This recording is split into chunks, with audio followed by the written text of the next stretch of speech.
Hello, my name is Sandy Adomaitis, the social media director for the Page International Screenwriting Awards, and your host for The Writers Hangout, a podcast that celebrates the many stages of writing, from inspiration to the first draft, revising, getting a project made, and everything in between. We'll talk to the best and the brightest in the entertainment industry and create a space where you can hang out, learn from the pros, and have fun.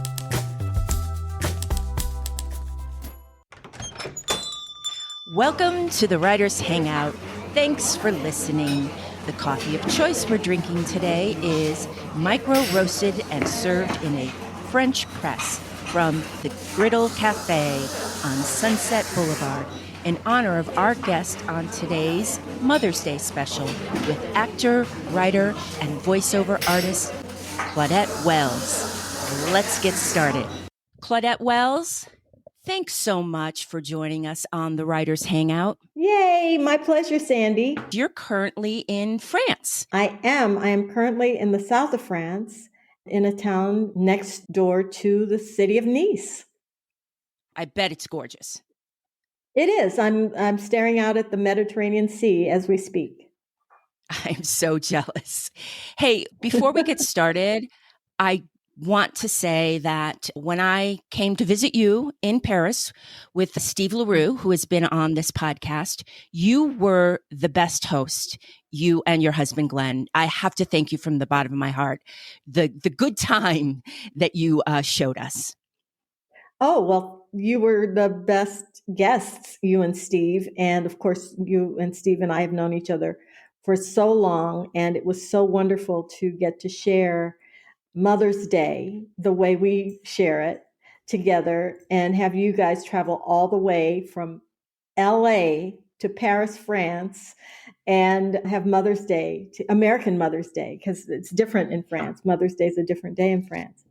And we had American Mother's Day together, and we got to honor Cynthia Sigeti together. And that was really special. Right, which I'm going to back up here a little bit. We really became friends over Dead Mother's Day. Now, that sounds atrocious, maybe the name, and it is not at all. Could you please explain what Dead Mother's Day is? Yes. Dead Mother's Day is a tradition started by Cynthia Sigeti and Steve LaRue for people whose mothers had passed away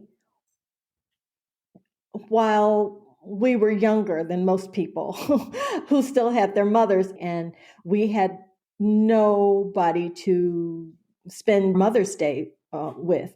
And when other people were buying gifts for their moms, chocolates for their moms, brunches with their moms, Cynthia and Steve decided that we would do those things for each other. So they started a tradition of Dead Mother's Day. Cynthia's mom had long passed. Steve's mom had passed. And the year after, not quite a year after my mom passed, Cynthia called me and said, what are you doing for Mother's Day? And I said, are you kidding me?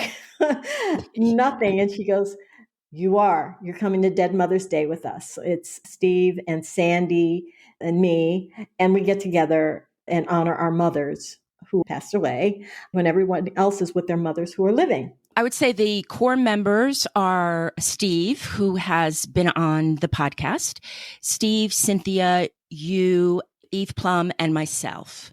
That's right. And in some shape or form throughout the years, DMD has happened. And now it gets to be on the Writers Hangout podcast. One of the things that we are going to talk about is how our moms have influenced our creativity. But before we get there, can you tell me a little bit about your mom? Yeah, sure. There's a lot to tell.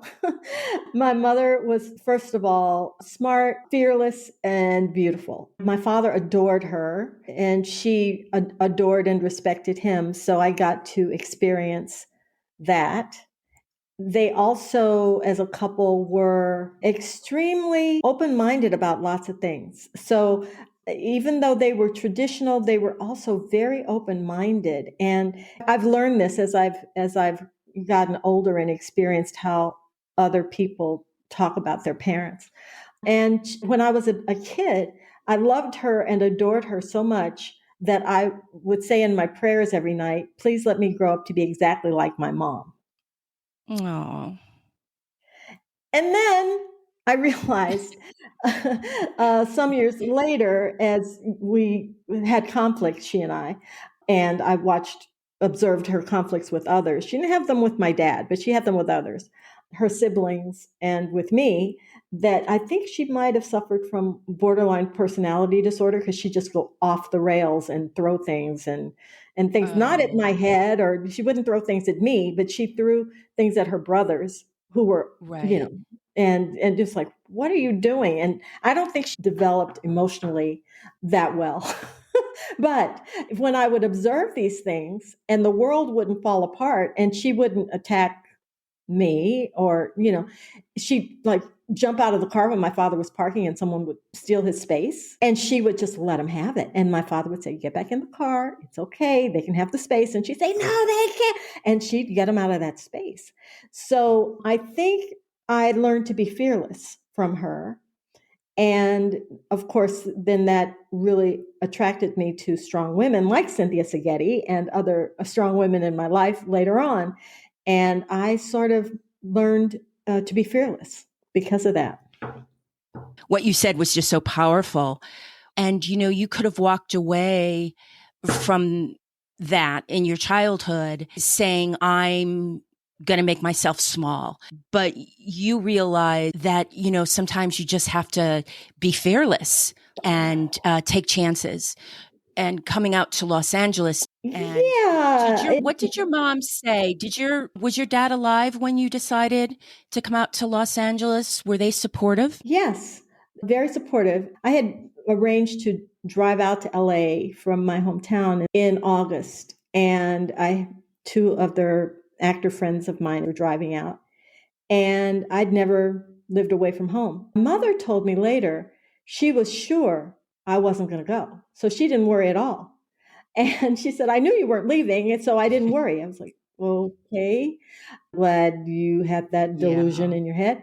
And my father, his concern was that I wouldn't be able to find a job, because he said, what makes you think you can become an actor? And I said, what makes you think I can't? There are other people who become actors. Why can't I? He said, well, I don't know how that works or how that would work out, but what are you going to do for money? I said, well, Daddy, I can get a job at a fast food restaurant. I can get a job as a clerk at a store. I'm proficient. I can get a job. And he said, okay. And he didn't worry about me anymore after that. Yeah. It's like, Mom, Dad, you did a good job. Yeah. Here I go. I drove away and my father was in tears, and on the road to California, I called him every night, and they were always supportive. Moms tend to be the first person who helps spark our creativity. They get us coloring books and paintbrushes and things like that. As a child, did your mom encourage your artistic sensibilities, and in what way, if she did? Oh, yeah. Oh, yeah, she did. I was very interested in music. So my parents bought me a piano when I was 6 years old. And they bought a used upright sort of honky-tonk piano from their friends who bought a bar. Their friends bought a bar, and this piano was in the bar, and it was going to be trashed, and it was perfectly fine. It had enamel keys, enamel and wood, and they don't make them that way anymore. That was my first piano, and it was great. And I started taking piano lessons. From the time I was 6 years old, I started taking piano lessons. And it's so funny because the next piano I got, which was a brand new piano, was a spinet, and it had 88 keys, and it was new. It had nothing like the sound of that first piano, but we didn't know. We just thought it was new, so it was good, and it wasn't. The spinet was just nothing. Yeah, exactly. Hey, you wrote a television pilot with your mom as the lead character. Did your I mom did. read the script and what did she think? She did not read the script because she had passed away. And she would have she would have loved it because it was about her. And it Yeah. did not make her look bad. It was truthful, and it was about a mom who was a matriarch of the family who had raised a daughter to be independent. Sound familiar? And the Yes. daughter taught music out of the home. And her mom had had a stroke, and the daughter had to move the mother in with her. And the mother was trying to, of course, control everything. So, anyway, that was the story. And she would have liked that. I got the idea to write it when my mom did have a stroke and did come to live with me, and I was unmarried. And she made things so difficult that I remembered Yeah.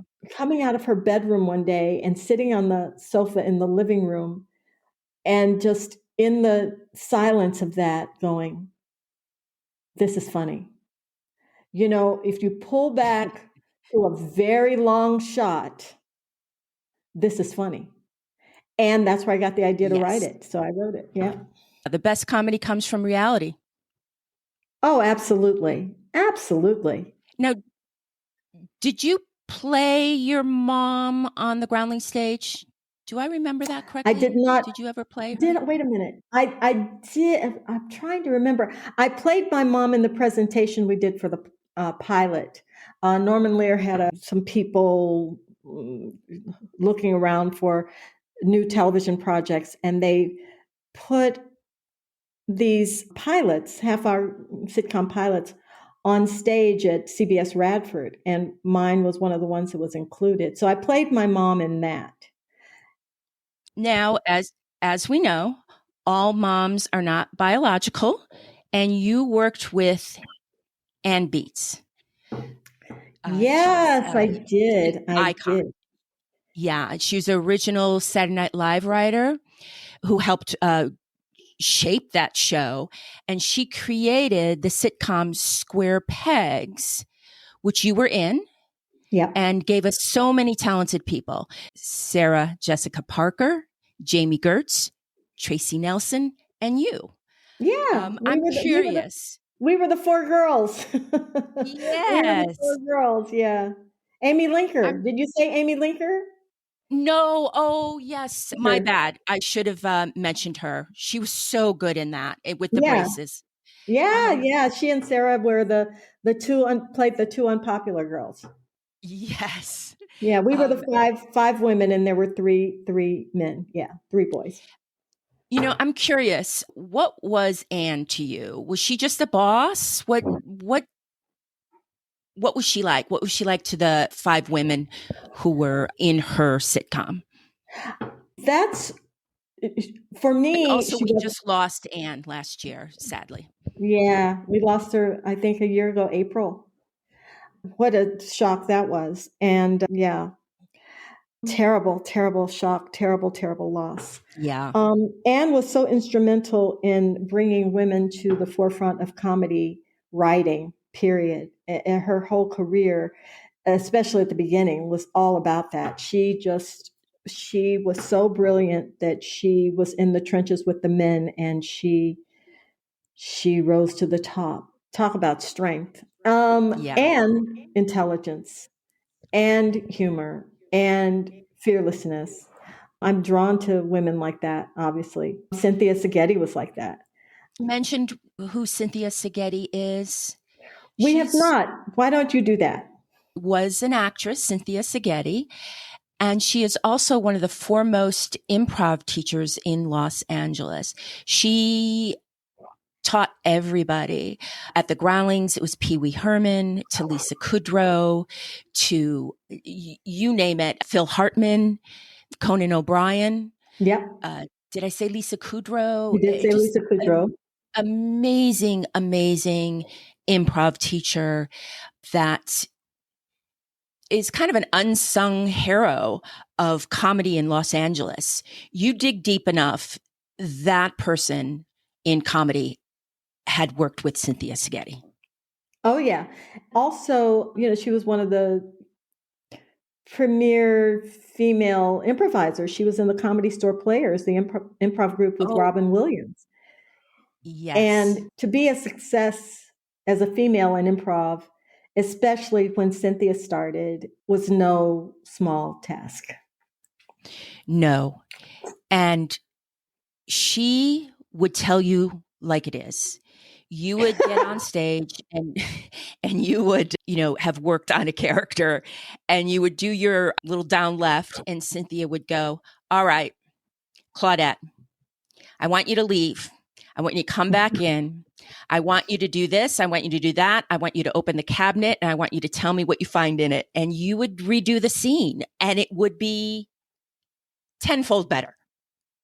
Yeah. And people resented Cynthia for that because they wanted to do, well, first of all, she did not have a subtle personality. Cynthia and strong women like Cynthia and Ann Beats met with lots of resistance because A, they were women with strong personalities, and B, they did not wear kid gloves. They did not treat you No. like you were a vase that was made of, or you were a Fabergé egg, and if they broke, you're going to break you and it was going to wreck the world. They just said things like they were very directly, and that didn't bother me and it helped me. And I think Cynthia and Ann Beats both suffered because they were so direct and so strong and they didn't back down. Yeah. So back to Anne. The thing is that the cast of Square Pegs, we had an age range, and there were 4 of us who were 18 and over and 4 of us who were under 18. So the under 18s had to go to set school. And they had, their guardians there, and the teacher would have to keep track of the hours that they were on set. And those of us who were over 18 were on our own. So we worked more hours because those are the rules. Anne would hang out and invite us to things. She invited us to, Anne was living during the time we were shooting the pilot. She was living at the Chateau Marmont and a hotel. And she had a 1-bedroom apartment in there, I think, suite something. Anyway, and the entire cast and many of all the writers and were there. And so we had a party there. And then, of course, after the series wrapped, we had a party. I think it was at the Hard Rock Cafe, and that was super fun. I have pictures of that. And then Anne and I would hang out. She invited me one night, I remember, to the Improv, and it was with Lorraine Newman and one of the Mothersbaugh brothers. I can't remember which one, from Devo, because Devo had done an episode of Square Pegs, the episode that's of right. Yeah, Muffy's Bat Mitzvah. Of course, Muffy's dad got Devo to play at Muffy's Bat Mitzvah, so it was really fun. And that was Jamie Gertz, lovely Jamie Gertz, and very funny and very smart Jamie Gertz, and beautiful. Yeah, so I remember Anne invited me, and I don't know how she decided to invite me. Maybe because she knew my background was improv, because I had studied with Lorraine's sister at the Groundlings, Tracy Newman, who, of course, became a big showrunner, writer for. Yeah. I don't know why Anne would include me and invite me to things, but she would. And I just loved it. I just remember sitting at the table going, I'm with Lorraine Newman and was it Mark? I'm not sure. I think it was Mark Mothersbaugh. And I thought, this is really cool. Do I really know how cool this is? Because I was such a straight sort of square, not a square peg, but certainly a straight-laced person in this group of avant-garde artists who push the limits of everything. And I just thought, this is really cool. Yes. People don't know how cool I am. I'm sitting here with Ann Beats, Lorraine Newman, and Mark Mothersbaugh, It was amazing. It was amazing. And I remember also one thing that I learned recently, like in the past few years, when I started seeing all this stuff about Bill Murray, that, Bill Murray is showing up here and Bill Murray showing up there, and Bill Murray showed up at these people's wedding and he did this and he bartended here and he just showed up. And I was like, And then I was reading all these things about Bill Murray. And I was like, that's so interesting because, Bill Murray did an episode of Square Pegs. And it was so funny because I made Bill Murray laugh. And I didn't know it was a big deal, Nobody was around. It was Bill Murray in our makeup room. And it was between shots or something. And I went in to adjust my wig or something. And Bill Murray was in there, probably getting away from everyone, even though he had a dressing room. Who knows what he was doing? He's Bill Murray.